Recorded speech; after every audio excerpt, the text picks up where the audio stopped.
who basically in a leaked tape today said, I don't want to criticize the Ayatollah because too many constituents in Michigan are devastated that he's dead. So that's something that I think is much more concerning than Megyn Kelly. Democratic candidate. Yes, El Sayed for Michigan. Said there are a lot of people in Dearborn who are sad about his death. Because they're sad. I would much rather see a party have a debate and stay silent. Until that candidate in Michigan is commander-in-chief and actually can do something about the war, I'm going to give what Trump says and what the people around him say more important.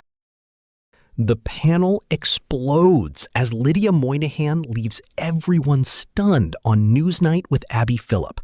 And here is the real situation. This is no longer only about foreign policy, because for years, Trump built a major part of his support around being the leader who would keep the country out of long and exhausting wars. But now, even some Republicans are starting to question that idea, with voices like Lindsey Graham openly saying it is time to slow things down and move toward diplomacy. And that shift actually matters.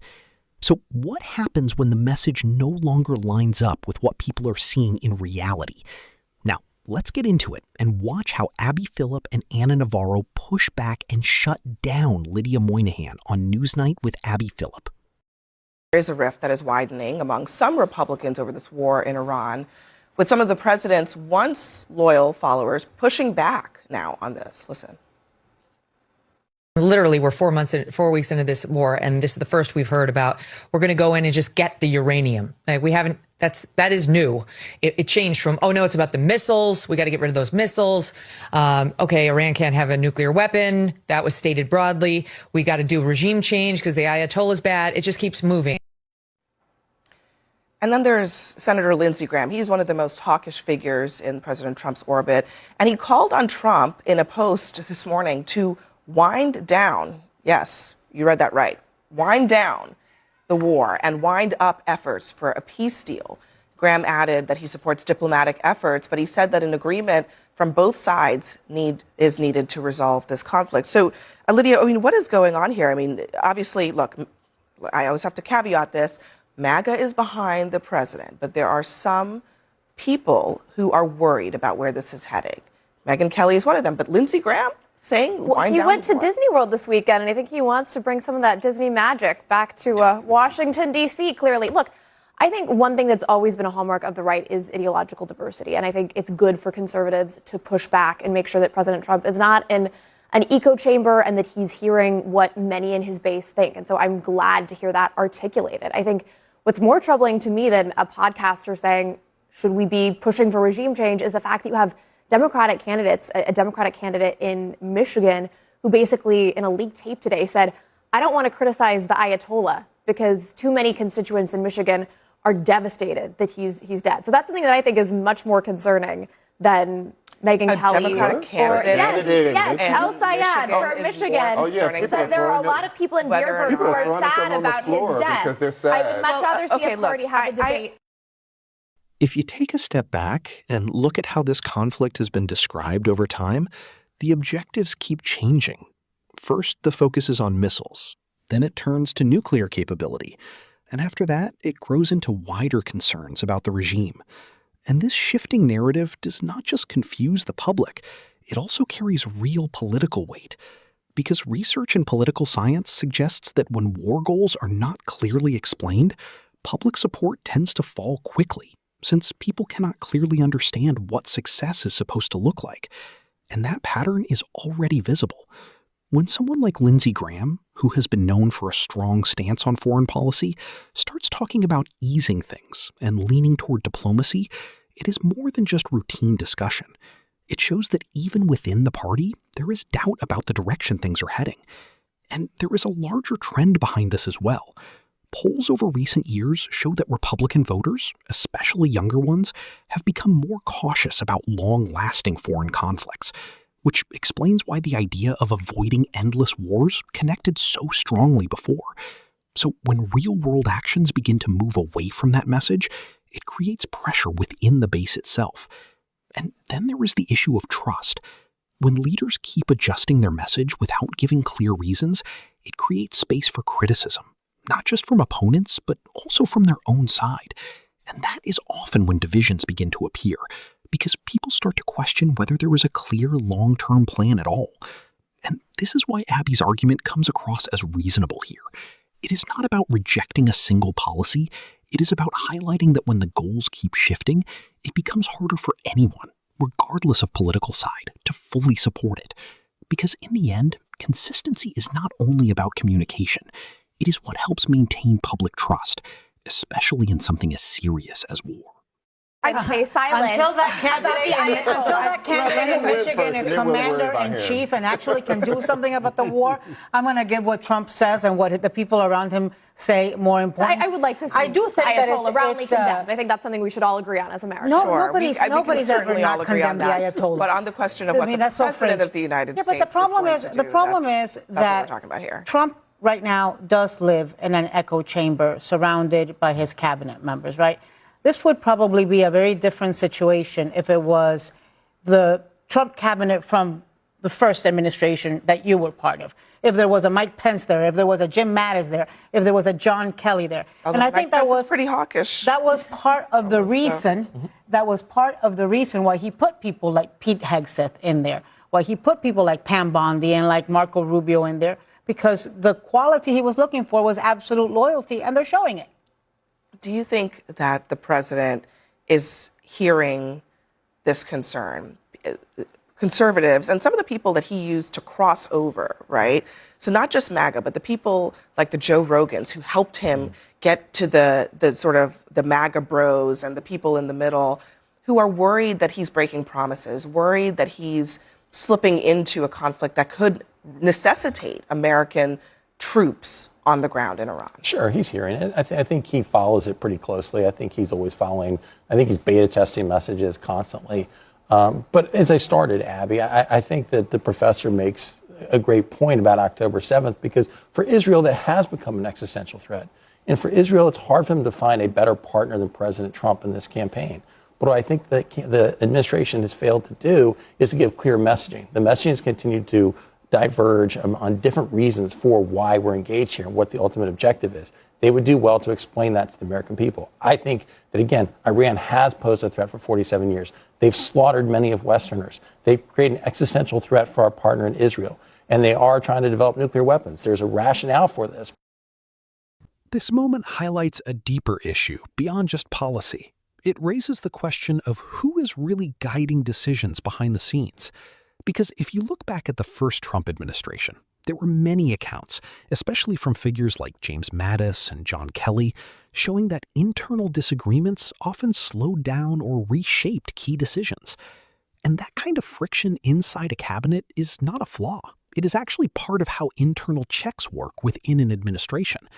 But when you compare that to a team built more on loyalty, the whole dynamic shifts.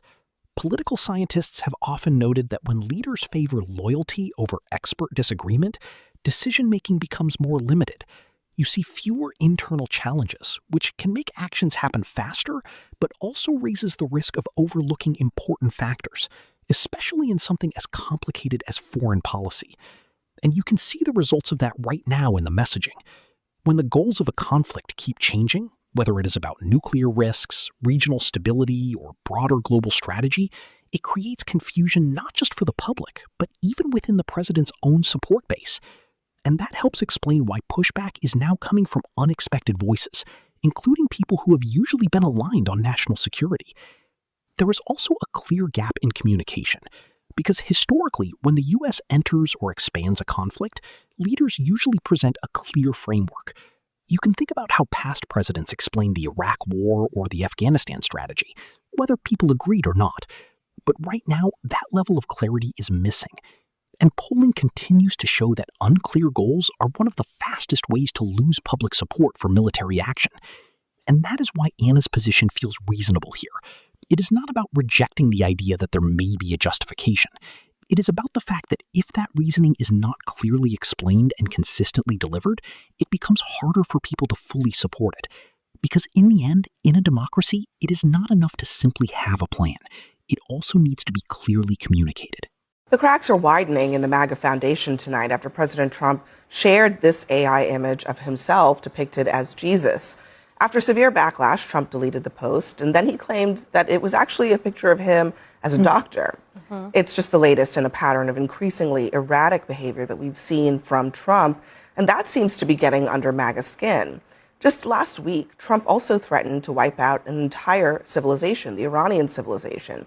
And that has CNN political commentator S.E. Cupp calling out former Trump diehards for suddenly feeling buyer's remorse.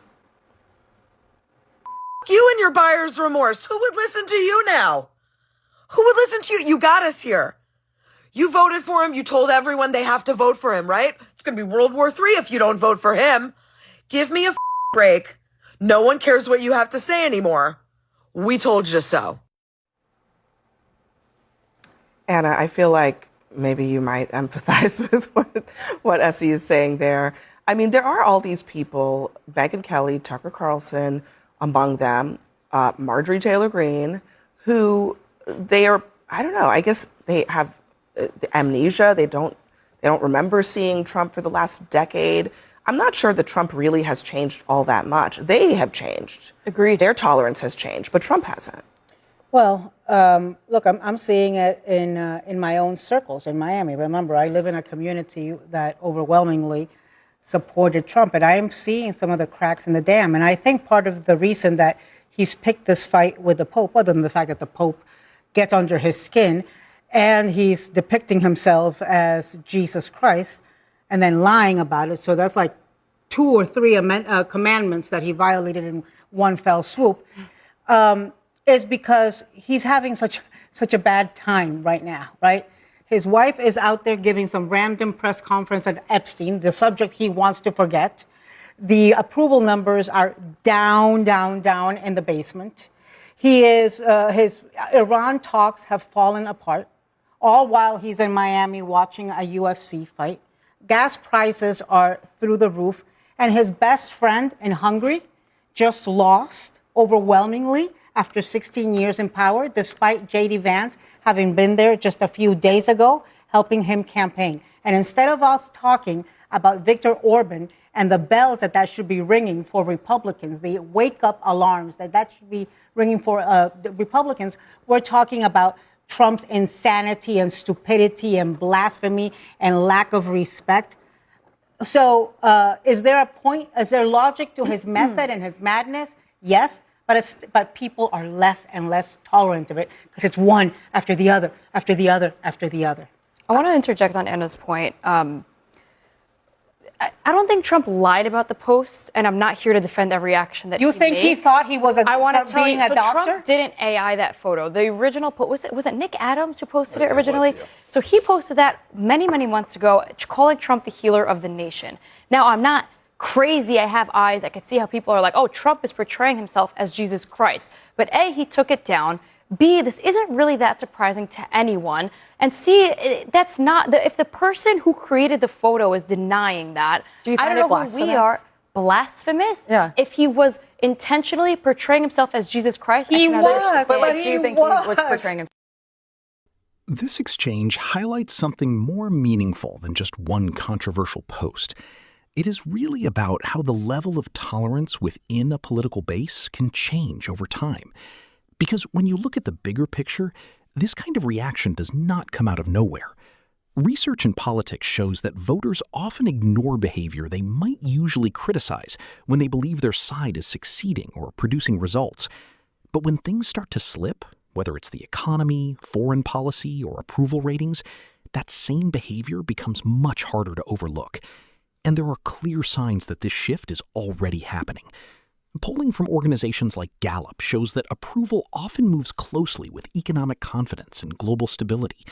When fuel prices increase or conflicts continue without clear results, support can drop, even among strong supporters. And that is when criticism from within begins to grow. You can also notice it in the media world, where voices that were once fully aligned are now disagreeing more openly, something that was not happening on this scale before. And that usually reflects a change in the audience itself, not just the commentators. Then there is the issue of perception. Moments like sharing an AI image that can be seen as a religious comparison can have a very different impact depending on the timing. In a calm period, it might be brushed aside. But when frustration is already building, it turns into another example people hold on to. Political communication experts describe this as stacking effects, where multiple controversies build up and strengthen each other. And that is why Anna's viewpoint connects here. It is not about a single post or remark. It is about a pattern coming together at a time when people are less willing to ignore it. Because in the end, what is really changing is not just the behavior, but the level of tolerance people have for it.